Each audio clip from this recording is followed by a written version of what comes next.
हुलाकी राजमार्गमा प्रचण्ड माओवादी तराई मधेस अभियान राति जंगलमा नारा लागेपछि जब प्रचण्ड गाडीबाट ओर्लिनु पर्यो। आदरणीय दर्शक महानुभाव नमस्कार, आगो समाचारमा स्वागत छ। नेकपा माओवादी केन्द्रका अध्यक्ष पुष्पकमल दाहाल प्रचण्ड हुलाकी राजमार्ग केन्द्रित अभियानका क्रममा अहिले पूर्व पश्चिम दौडामा छन्। यस क्रममा कतिपय नसोचेका घटना पनि भएको माओवादी नेताहरू बताउँछन्। अभियानकै क्रममा यात्रा गरिरहेका बेला एकपटक बीच जंगलमा आफ्नो पक्षमा नारा लागेपछि प्रचण्ड गाडीबाट झर्न बाध्य भए। जनतासँग माओवादी तराई मधेस जागरण अभियान अन्तर्गत 12 फागुनमा प्रचण्ड झापाको कचन कवलमा कार्यक्रम सकेर फर्किएका थिए। गाउँपालिकाको हुकाहुकी चोकमा अभियानको सुरुवात गरेपछि उनी राति बास बस्ने ठाउँमा फर्किँदै थिए। तर कुनै तालिकामा नभएको स्थानमा युवाहरूले रोकेपछि गाडीबाट झर्न बाध्य भए। गाडीबाट झरेपछि युवाले खादा लगाइदिने फोटो खिच्ने गरेपछि प्रचण्ड हिँडेरै पुल पार गरेपछि गाडी चढेर गन्तव्यतर्फ लागेको माओवादी केन्द्रीय सदस्य गोकर्ण भट्टले बताएका छन्। प्रचण्डलाई भेट्न पाए, छुन पाए भन्दै ती युवाहरू गन्तव्यतर्फ लागेको भट्ट बताउँछन्। झापाबाट सुरु भएको माओवादीको अभियानले 7 दिनमा 5वटा जिल्ला पार गरेको छ। झापा, मोरङ, सुनसरी, सप्तरी, सिरा र धनुषामा कार्यक्रम सकिएको छ।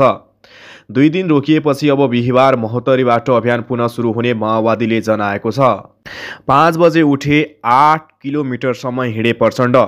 बिहान 5 बजे उठिसक्ने र आधा घण्टामा तयार भएर हरेक दिन मर्निङ वाकमा निस्किने प्रचण्डको तालिका छ। पार्टी उपाध्यक्ष नारायण काजी श्रेष्ठ, अग्नि सापकोटा, महासचिव देव गुरुङ, उपमहासचिव द्वय वर्षमान पुन र जनार्दन शर्मा सहित अन्य नेतासहित 50 जना हारहारीको टिम यो अभियानका लागि काठमाडौँबाट हुलाकी राजमार्गतर्फ लागेको थियो।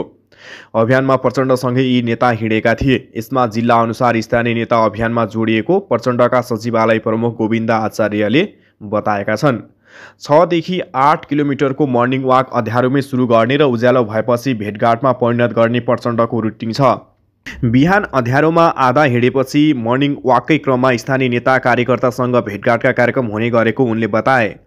प्रचण्ड आए, नेताजी आए भन्दै हेर्न आउने उत्सुक भिडसँग केही बेर उनी बिताउँछन्। कुनै टोलमा चिया खाने र सामान्य छलफल गरेपछि राति बसेको ठाउँमा फर्किने प्रचण्डको तालिका छ। त्यसपछि जिल्लामा राखिएका सभाका कार्यक्रममा प्रचण्डले गाडीबाट यात्रा गरे। यस क्रममा हुलाकी राजमार्गका साना बजारमा सभा गर्ने, बीचमा पनि अचानक जम्मा भएका मान्छेसँग भलाकुसारी गर्ने गरेको प्रचण्डको सचिवालय बताउँछ। अहिलेसम्मको अभियानमा प्रचण्डले स्थानीयको घरमै खाना खाएका छन् र राति बास पनि स्थानीयकै घरमा बसेका छन्। अभियानका क्रममा स्थानीय जनताको घरमा नै बास बसियो। कतिपय ठाउँमा नेताहरू हलमा पनि सुत्नुभयो। प्रचण्डको सचिवालयले भन्यो, हुलाकी राजमार्गमा ठुला होटल हुँदैनन्, त्यसैले स्थानीयकै घरमा बसियो। कोही घर राम्रा हुन्छन्, कोही ठिकै हुन्छन्। यसबीचको अभियानमा दिउँसोको कार्यक्रम सकेपछि बास बसेकै ठाउँमा मेसको खाना नै शीर्ष नेताहरूसहितको टोलीले खाएको सचिवालय बताउँछ। खानामा दाल, भात, तरकारी, माछा र दही प्राय कतै पनि नछुटेको सचिवालयले जानकारी दियो। अभियानको नाम नै जनतासँग माओवादी राखिएकाले होटेलमा नबसिएको नेताहरू बताउँछन्। पछिल्लो केही दिनको अभियानमा माओवादीले नजितेका पालिकामा पनि स्वागत पाएको नेताहरू बताउँछन्। यस क्रममा प्रचण्डले जनकपुरमा उद्योग वाणिज्य सङ्घ महासङ्घका अन्तर्क्रिया र सप्तरीमा सर्वपक्षीय छलफल गरेका थिए। कतिपयले तपाईहरू पनि काङ्ग्रेस एमाले जस्तो नै हुन खोज्नुभयो नभनेका होइनन्। माओवादीले 18 महिनाको अवधिमा राम्रो प्रयास गरेको भनेर धेरैले रुचाएको पाइयो। गरे प्रचण्डले नै गर्छन् भनेर पनि प्रतिक्रिया दिए। प्रचण्डको सचिवालयले भन्यो, तर माओवादी धाराका दलहरू विभाजन भएकोमा धेरैले चिन्ता गर्दै एक भएर अगाडि बढ्न सुझाव दिनुभएको छ। माओवादी नेताहरू अभियानका क्रममा मधेसलाई आधार बनाएका दलभन्दा परम्परागत राष्ट्रिय दलप्रति नै जनताको आशा भरोसा देखिएको बताउँछन्।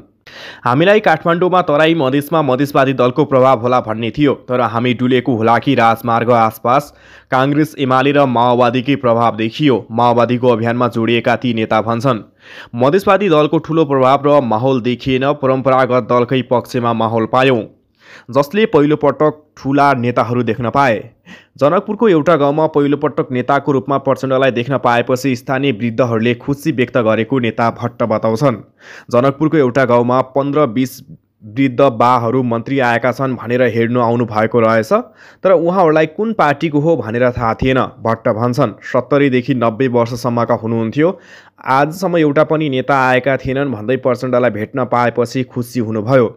आफूलाई पहिलो नेताको रूपमा हेर्न आएको भन्दै प्रचण्डले सौभाग्य पाए भनेका थिए। विभेद र कृषिका समस्या। माओवादीका अभियानका क्रममा स्थानीयले विभेद र द्वन्द्वहीनता र कृषि क्षेत्रमा समस्या उठाएका छन्। हुलाकी राजमार्ग पूर्व पश्चिम राजमार्ग जस्तो होइन, गरिबी धेरै भएको दलित, भूमिहीन, मुसहर, कोचे, मेचे, चाम, डोम समुदायले विभेदको कुरा उठाउनु भएको छ। कतिपयले गाउँ गाउँमा महिला हिंसा भए पनि कानुनी उपचार नपाएको विषय उठाउनु भयो।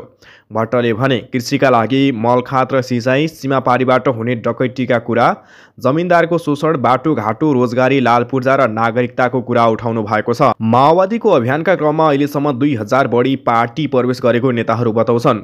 माओवादीका अध्यक्ष प्रचण्डले तराई मधेस अभियानले जनतासँगको सम्बन्ध थप जीवन्त भएको बताएका छन्। कैलालीमा सुरु भएको राष्ट्रिय मुक्ति मोर्चाको सम्मेलनलाई सम्बोधन गर्दै प्रचण्डले जागरण अभियानले पार्टीको जनतासँगको सम्बन्ध थप जीवन्त बनाउँदै लगेको बताएका हुन्। अभियान पुरा हुँदासम्म पार्टी र जनताबीचको सम्बन्ध अझ बढी प्रगाढ हुने उनको भनाइ छ। अहिले हामी अभियान भनेर नेताहरू जाने भाषण गर्ने र फर्किने गरिरहेका छैनौँ। जहाँ जान्छौँ त्यहाँका स्थानीय जनताकै घरमा बस्छौँ, जनताले खाने खाना खान्छौँ र ती क्षेत्रका जनताले भोगेका समस्याबारे खुलेर छलफल गर्छौँ, प्रचण्डले भने। जनतासँगै उद्योग वाणिज्य सङ्घ, पत्रकार महासङ्घ, बार एसोसिएसन जस्ता नागरिक समाजका प्रमुख अगुवा संस्थासँग पनि अन्तर्क्रिया गर्छौँ। यसबाट पनि सम्बन्धित जिल्लाको अवस्था बुझ्न सहज भएको छ। माओवादीले अहिलेसम्मको अभियानको क्रममा छोटा सभालाई प्राथमिकता दिएको छ। अलि ठुलो बजार क्षेत्रमा ठुला सभा पनि भएका छन्। प्राय सभालाई अध्यक्ष प्रचण्डले सम्बोधन गरेका छन्। कुनैमा दोस्रो तहका नेता पनि सम्बोधन गरेका छन्। यस क्रममा 2000 बढी माओवादीमा प्रवेश गरेका छन्। अभियानमा पुरातात्विक महत्त्वका ऐतिहासिक संरचनाको अवलोकन र स्थानीय समस्याबारे गुनासो सुन्ने काम भइरहेको नेता बताउँछन्। अभियानका क्रममा समुदायले भोगेका समस्या पहिचान भएको प्रचण्डले बताए। पार्टीलाई समाजका सबै वर्ग समुदायसँग जोड्ने, जनताले भोगिरहेका समस्याको पहिचान गर्ने, स्थानीय कला संस्कृति मार्फत सम्बन्धित समुदायको पहिचानलाई थप सुदृढ गर्दै राष्ट्रिय एकताको नयाँ आधार तयार गर्ने काम अभियानले गरेको छ, प्रचण्डले भने। अभियानका क्रममा आउने जनताका गुनासा, अपेक्षा र आवश्यकतालाई केन्द्रित गरेर पार्टीले पहल लिन्छ। पहुँच नभएका ठाउँका लागि कार्यक्रम बनाउँछ, सरकारलाई ध्यानाकर्षण गराउँछ। राष्ट्रिय स्तरमै सम्बोधन गर्नुपर्ने विषयमा संसदमा आवाज उठाउँछ। प्रचण्डले हुलाकी मार्ग दक्षिण नेपालको समृद्धि र उत्पीडित समुदायको पहिचानसँग जोडिएको बताए। साथै हुलाकी मार्ग दशकौँको सपना भए पनि अलपत्र परेकाले आफूले दोस्रो पटक प्रधानमन्त्री हुँदा 2073 सालमा भारत भ्रमणका क्रममा लगानी सुनिश्चित गरेको उनले बताए। अब फेरि 22 गतेपछि माओवादीले महोत्तरी बाटो अभियानलाई निरन्तरता दिनेछ। महोत्तरी, सर्लाही, बारा र पर्सापछि मधेसमा माओवादीको अभियान सकिनेछ। त्यसपछि चितवन, नवलपुर हुँदै पश्चिम तराईका जिल्लामा अभियान गरेर चैत 14 गते कञ्चनपुरमा कार्यक्रम समापन गर्ने तयारी माओवादीको छ।